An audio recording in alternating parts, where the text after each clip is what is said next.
Dans une déclaration solennelle qui a immédiatement fait réagir la scène internationale, le président iranien a qualifié l'assassinat de son plus haut dirigeant spirituel de véritable déclaration de guerre contre le monde musulman. L'annonce de cette disparition a plongé le pays dans une onde de choc sans précédent. Depuis l'annonce officielle, l'Iran vit au rythme du deuil national. Dans les rues de la capitale, des foules immenses se sont rassemblées, envahissant les grandes avenues et les places centrales. Hommes, femmes et enfants, vêtus de noir, pleurent celui qu'ils considéraient comme leur guide suprême, leur autorité religieuse et politique. Des chants funèbres résonnent tandis que des slogans hostiles aux États-Unis sont scandés avec ferveur, traduisant la colère et l'émotion d'une population bouleversée. Si vous n'êtes pas encore abonné, abonnez-vous à la chaîne. Si vous n'êtes pas encore abonné, rejoignez-nous dès aujourd'hui.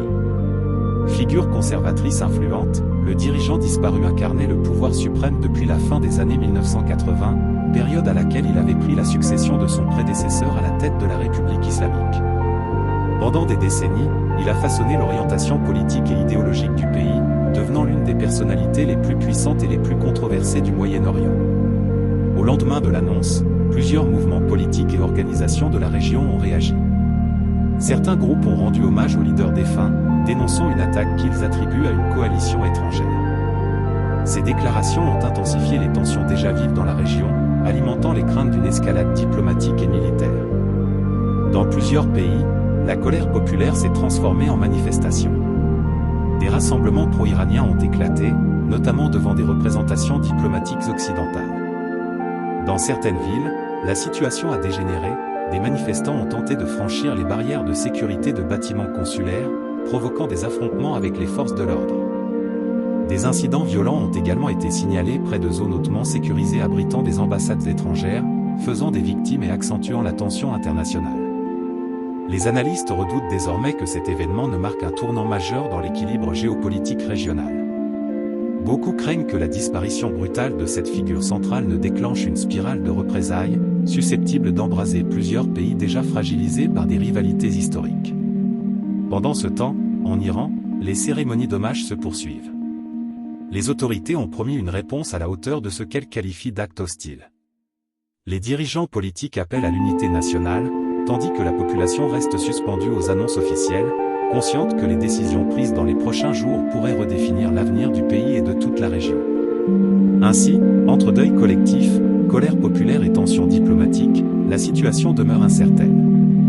Une chose est sûre, cet événement a profondément marqué les esprits et pourrait bien rester gravé comme l'un des moments les plus déterminants de l'histoire contemporaine du Moyen-Orient. La mort brutale d'un dirigeant considéré comme l'une des figures les plus puissantes du monde musulman a provoqué une onde de choc bien au-delà des frontières de son pays. Dès l'annonce officielle, les autorités ont parlé d'un acte d'une gravité exceptionnelle, certains responsables allant jusqu'à qualifier cet événement de véritable déclaration de guerre symbolique contre toute une communauté de croyants. Cette déclaration a immédiatement attiré l'attention de la communauté internationale, qui craint désormais une escalade politique et militaire dans une région déjà marquée par de fortes tensions. Dans la capitale, la réaction populaire ne s'est pas fait attendre. Des foules immenses se sont rassemblées spontanément dans les rues, transformant les grandes artères en marées humaines. Des drapeaux ont été brandis, des portraits du dirigeant disparu ont été levés au-dessus des têtes, et les chants religieux ont alterné avec des slogans politiques. L'atmosphère oscillait entre tristesse profonde, ferveur collective et colère palpable. Pour beaucoup, il ne s'agissait pas seulement de la perte d'un chef d'État, mais de la disparition d'un guide spirituel, d'un symbole idéologique et d'un pilier de l'identité nationale. Ce leader occupait une place centrale dans l'appareil politique depuis plusieurs décennies. Son influence ne se limitait pas à la sphère religieuse, il incarnait aussi l'autorité suprême dans les décisions stratégiques, diplomatiques et militaires. Son rôle consistait à définir la ligne directrice du pays, à arbitrer les conflits internes et à maintenir l'équilibre entre les différentes factions politiques. Sa longévité au pouvoir avait fait de lui une figure incontournable, respectée par ses partisans et critiquée par ses opposants, mais jamais ignorée. Sa disparition soudaine soulève aujourd'hui de nombreuses interrogations. Qui prendra sa succession? Le système politique pourra-t-il rester stable sans celui qui en était la clé de voûte? Les analystes estiment que cette transition sera l'un des moments les plus sensibles de l'histoire récente du pays. Dans ce type de régime, le remplacement d'une figure centrale peut provoquer des luttes d'influence interne, voire des rivalités entre institutions politiques, religieuses et militaires. Au-delà des frontières nationales, les réactions n'ont pas tardé. Plusieurs organisations politiques et mouvements idéologiques ont exprimé leur solidarité, dénonçant ce qu'ils considèrent comme une agression extérieure. Certains ont publié des communiqués enflammés, promettant que cet acte ne resterait pas sans réponse. Ces déclarations ont immédiatement alimenté les inquiétudes des observateurs internationaux, qui redoutent une réaction en chaîne susceptible d'embraser la région. Dans plusieurs pays, des manifestations ont éclaté. Des rassemblements de soutien ont été organisés devant des bâtiments diplomatiques occidentaux, parfois dans une atmosphère extrêmement tendue. Dans certaines villes, la colère populaire a dégénéré en affrontement avec les forces de sécurité. Des tentatives d'intrusion dans des zones hautement protégées ont été signalées, illustrant à quel point la disparition du dirigeant a provoqué une réaction émotionnelle intense chez certains groupes. Les experts en géopolitique soulignent que cet événement ne peut pas être analysé comme un simple incident isolé. Il s'inscrit dans un contexte plus large de rivalité stratégique, d'oppositions idéologiques et de lutte d'influence régionale. Depuis des années, plusieurs puissances s'affrontent indirectement à travers alliances, sanctions, démonstrations militaires et guerres d'influence. Dans ce climat déjà fragile, la mort d'une personnalité aussi centrale agit comme un catalyseur, accélérant les tensions existantes. Certains analystes estiment même que cet événement pourrait marquer un tournant historique.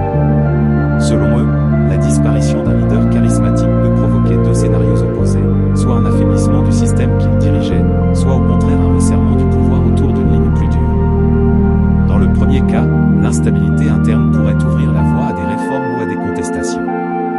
Dans le second, le pays pourrait adopter une posture plus ferme sur la scène internationale, renforçant sa rhétorique et sa stratégie de dissuasion. Pendant ce temps, la population reste suspendue aux annonces officielles. Les médias nationaux diffusent en continu des images d'hommages, de cérémonies et de rassemblements. Les autorités appellent à l'unité nationale et insistent sur la nécessité de rester solidaire face à ce qu'elles décrivent comme une épreuve historique. Les discours officiels mettent l'accent sur la résilience du pays et sur la continuité de l'État, afin d'éviter toute perception de faiblesse. Sur le plan international, les réactions sont mesurées mais prudentes. Plusieurs gouvernements ont exprimé leur inquiétude face au risque d'escalade, appelant au calme et à la retenue.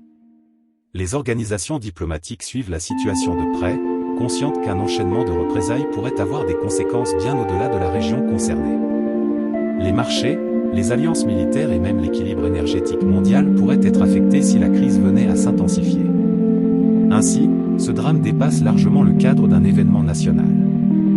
Il s'agit d'un moment charnière qui pourrait redessiner les équilibres politiques, influencer les alliances internationales et modifier les rapports de force.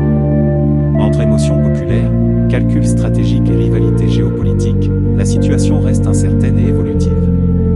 Une chose est certaine, l'histoire retiendra cette disparition comme un épisode majeur, susceptible de marquer durablement la mémoire collective